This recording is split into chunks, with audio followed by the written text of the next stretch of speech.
Magluluto tayo ng tinulang isda. So ngayon ito malunggay. May himayin natin. Kasi may tira pang tangkay. Gusto na tayo.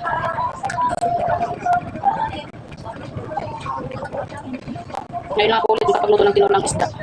Masarap na siya.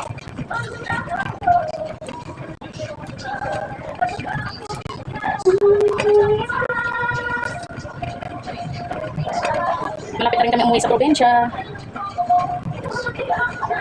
3 days na lang, makakawin na ulit kami sa probinsya ng aking anak. At naiwan na makulit ang kanyang papa na makulit. At hindi lang makulit, pasaway pa, di ba? Iwanan na lang namin dito sa Manila. So ito na nga guys, papakita ko sa inyo ang aking niluluto na tinulang isda. So, napakuluan ko na siya. Ayun na, ito na siya.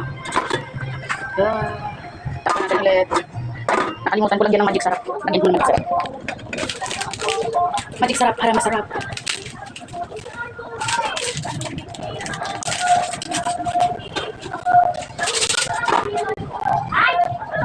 Inaanak natin yung apoy para hindi madurog.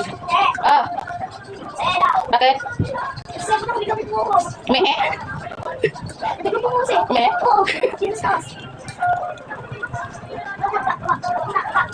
So ngayon, ilalagay na natin itong malunggay.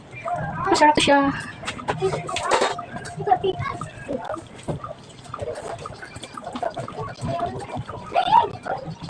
Guys, naugasan ko na yung malunggay na yun ha. 2 isis ko na yung ugasan. So, papakita ko sa inyo. Yan lang. Yan. So, malapit na maluto, titikman natin. Mabilis naman maluto malunggay. Kaya basta. Tikman natin. Masarap. Mapa-unli rice naman tayo nito.